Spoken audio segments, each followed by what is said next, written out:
antidemocrática de vir a prevalecer no país. Porque o DNA da ditadura está no espírito evangélico. Os evangélicos sempre apoiaram as ditaduras, sempre. Se você acompanhar a história toda, de Martinho Lutero para cá, 100 anos depois, eles já estavam com os grupos majoritários. Ah, é? É. E aqui no Brasil, eles já chegaram se apoiando nos grupos de poder. Então, os primeiros evangélicos que chegaram se apoiaram no poder maçônico, que era um dos maiores poderes políticos não partidários do país, era a maçonaria daquele tempo. Aí foi crescendo. Quando a gente chegou, por exemplo, na ditadura militar, de 64 para cá, os evangélicos estiveram dando apoio à ditadura geral. Eu me lembro que eu já era pastor presbiteriano desde a década de 70, quando começou a haver a abertura, o que tinha de pastor zangado, chateado com essa abertura, que vai trazer essas coisas para nós, a gente quer os militares. Até porque naquele tempo a grande maioria das pessoas mais ranqueadas no meio evangélico eram PMs e bombeiros, Quase 25% da PM era composta de evangélicos. Você vê que todos os corais e as bandas de exército, de polícia militar, de onde quer que haja essas bandas institucionalizadas nas corporações, 80% deles, dos membros, são evangélicos de igreja que cantam no coral. Então, só depois de algum tempo, de uns 25 anos para cá, é que você começou a ter evangélicos oficiais, evangélicos majores, ou coronéis, ou raramente um general, mas é um grupo que está habituado à subserviência de comandos. Por isso também, as maiores igrejas evangélicas do Brasil, todas elas são governadas por algum coronel, por algum cacique religioso. Que não estou falando de um coronelismo militarizado, eu estou falando da atitude coronelesca, de dominação. São pessoas que ganham vitalicidade dos seus cargos e que ficam 30, 40 anos. Um povo que fica 30, 40 anos sobre a mesma cabeça, a mesma dominação, a mesma opinião, a mesma repetição, entra num processo de condicionamento horroroso, como nenhum outro grupo do país consegue condicionar tanto os seus membros quanto as comunidades evangélicas. É uma lavagem cerebral que eu, que trabalho também do lado de cá como psicanalista e atendo gente no meu programa todo dia, além de falar e pregar, eu ouço as perguntas. Meu querido, a doença mental cristã evangélica é incomparável. 70% das pessoas que estão nas clínicas psiquiátricas são oriundas e egressas de igrejas evangélicas. É gente que pirou. Pirou porque tinha vontade de dar a bunda. Aí o cara disse, se você der, o inferno. Aí o sujeito fica ali, Espírito Santo, eu estou pecando contra ti, Espírito Santo. Quem é que consegue passar a vida inteira dizendo que está pecando contra Deus sem enlouquecer? A vida inteira dizendo, eu estou no inferno, hoje eu estou no inferno. Eu preciso ficar pelo menos 3 meses sem comer minha namorada, para eu não ficar afastado da ceia do Senhor. Depois de alguns anos, não tem mente que suporte um negócio desse. A pressão dessa resistência a um Deus todo-poderoso e todo perverso e todo caprichoso e todo cheio de mimimis é insuportável. É um Deus, sinceramente, que eu posso ser o Deus dos evangélicos, porque eu tenho mais alma do que o Deus dos evangélicos. Eu tenho mais misericórdia do que o Deus dos evangélicos. Eu tenho mais trato e respeito humano do que o Deus dos evangélicos. Então o cara fica criado, é criado ali dentro, vai sendo condicionado ali dentro, mas a natureza dele é humana e ele vive no mundo com todas as manifestações idiosincráticas ou de desejos particulares e pessoais eclodindo e se manifestando dentro dele, e tudo é pecado, de acordo com essa concepção, não tem mente que aguente, é muita gente. Quem não é internada fica, no entanto, de certa forma, obnubilada, meio desequilibrado. O cara é funcional para saber quantas jujubas tem aqui nesse cálice. Mas ele não é funcional para um raciocínio filosófico e abstrato. Ele está acostumado a entregar o pensamento dele para outro dizer o que ele deve pensar. E, cara, não tem nada mais horrendo do que isso. Do que essa dependência total, né, de pensamento. São teleguiados. Né? Exato.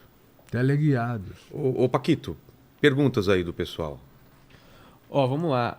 A Ana Jesus, ela falou assim, Jesus expulsou os cambistas do templo por fazerem comércio na casa de Deus.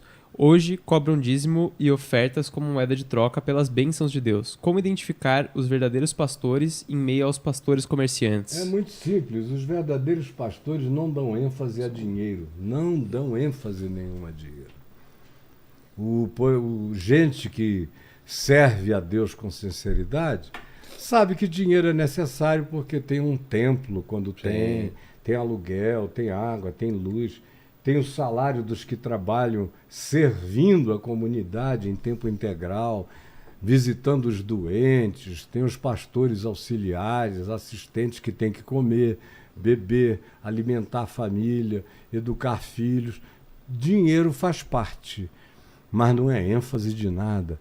Isso é ensinado assim com muita discrição e não é um tema recorrente jamais. Aonde quer que dinheiro se torne um tema recorrente, pode fugir daí, porque você pode saber que já está no lugar errado. Entendi. O segundo critério é a tentativa de dominação e de controle do comportamento humano. E de maneira absolutista. Aonde isso estiver implantado, saia daí, porque é a receita para a sua doença mental e comportamental. Então, é simples. Você olha para Jesus. E lá se diz que ele tinha uma bolsa onde as pessoas colocavam ofertas, cujo destino eram os pobres. Ele mesmo nem se alimentava do dinheiro que colocavam naquela bolsa. Ele era servido por amigos, amigas, gente que andava com ele. Lucas 8 diz que havia algumas mulheres ricas casadas com homens ricos, inclusive com um parente, irmão de leite de Herodes. A esposa dele fazia parte do grupo que seguia com Jesus, e eram elas que o serviam nas suas necessidades. Ou você vê as amizades que ele tinha, aonde ele pousava de vez em quando, ele ia, ele comia, ele aceitava convites para banquetes, em geral, daqueles que os religiosos não aceitavam. A grande alegria de Jesus era estar com o pessoal não religioso. Eram publicanos, que eram cobradores de impostos odiados pelos judeus, porque cobravam impostos para os romanos. Então eram seres abjetos do ponto de vista da religião. E as meretrizes, os pecadores, os irreligiosos. Mas eram gente feliz, alegre, conversadora, que entendiam o que ele dizia com muito mais facilidade. Você vê que quem mata Jesus é a religião, não tem nenhuma reunião pagã ali fazendo força para matá-lo. E o pagão dos pagões ali naquela... A moral matou Jesus? Hã? A moral matou Jesus? A moral e a teologia. A teologia, porque um dos argumentos foi: ele se diz filho de Deus. Então foi um argumento teológico. Entendi. E quando perguntaram a Jesus, tu és? Ele disse, vocês é que dizem. Vocês é que dizem, eu só faço as coisas. Mas vocês é que dizem. Agora, eu sou o filho do homem. Se vocês quiserem saber como é ser um homem, olhem para mim. Olhem para mim. Vocês vão saber o que é ser um ser humano. De verdade. Agora, no dia que vocês me virem subindo e descendo com os anjos dos céus, ou ressuscitado de entre os mortos, podem saber que é com o Filho de Deus que vocês estão tratando. Agora, foi a teologia, foi um julgamento de heresia teológica e um julgamento moral. Por quê? Porque ele anda com publicanos, com pecadores. Se esperava dele um outro comportamento. Né? Eles queriam que ele fosse um libertador político, que chamasse os romanos para briga, que convocasse legiões e legiões de extraterrestres, de anjos, Para de resolver. seres multidimensionais para virem acabar com Roma e instituírem um reinado que tivesse em Jerusalém, paradoxalmente, a sua Meca, o seu Vaticano de poder. E Jesus disse, não, eu não vim para isso, eu vim foi para dar a minha vida. Exato. E para resgatar pecadores, porque o Filho do Homem não veio para buscar justos, e sim para chamar pecadores ao arrependimento. Não podia nada estar mais explícito. O que esses caras conseguiram fazer com Jesus agora aqui, esses últimos 4 anos, é uma coisa de doido. Jesus armamentista, um Jesus que tem o seu ungido, um cara que quer liberar arma para todo mundo ter uma arma em casa, cujo Estado não assume compromisso com segurança pública, você que tem que ter rifles de grosso calibre e outras coisas mais, e pistolas para você se defender num bang-bang, num faroeste brasileiro, uma loucura de ódio que você se zanga no trânsito, sai e mata, atira, faz qualquer loucura. E era confissão explícita, e os evangélicos compraram isso. Eu vi pastores teólogos dizendo que bom que agora eu posso comprar uma 45 calibre não sei o quê, arranjar um porte de arma e andar com ela na cintura. Onde é que você já viu?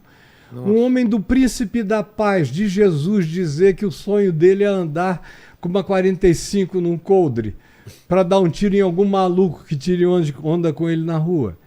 Aí tem aquele episódio de Lucas, quando Jesus é preso no Getsêmani, que a turba que vem prendê-lo da parte do sumo sacerdote, com os capitães do templo, vem com espadas, cacetes e tudo, e Judas na frente.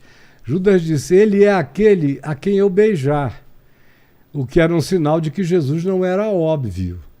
Ah, tá. Se tinha que ter uma senha para identificar, é porque não tinha chifre, auréola, uma roupa diferente, uma roupa brilhosa, era um ser natural. Então, quando Judas veio e beijou, antes dele chegar, Jesus falou assim, todas as escrituras estão sendo cumpridas a meu respeito. E o traidor se aproxima conforme as escrituras tinham predito. Só está faltando uma coisa, que está escrito, ele foi contado com os malfeitores. Alguém aqui tem arma? Ou seja, ele está associando o cara andar armado a um malfeitor que andava armado. Na realidade, alguns deles ali andavam armados porque eles estavam numa caravana há 3 anos e meio sem voltar para casa praticamente. Então era cortando madeira no caminho para fazer fogueira, para comer. Eram adagas simples. Quando eu vou para o Amazonas, eu levo a minha adaga, entro no mato para fazer coisa, para armar minha barraca, para qualquer coisa assim. Aí Pedro e um outro disseram, temos 2 aqui. Aí ele disse, basta, já está bom. Já dá para caracterizar a cenografia. Entendi. Só isso que ele estava dizendo. Aí os evangélicos agora, nessa era Bolsonaro, disseram, Jesus mesmo andava com gente com arma, com espada, nós temos que andar também. Você veja o nível da perversão que esses caras atingiram. Não entenderam nada. Né? Nada. Vezes absolutamente coisa nenhuma. Então, é trágica a situação. O grupo, portanto, com mais facilidade de ser enredado para um projeto ditatorial, absolutista, antidemocrático, infelizmente, é o grupo evangélico, e esses últimos anos demonstraram factualmente, de maneira inequívoca, essa realidade. Entendi.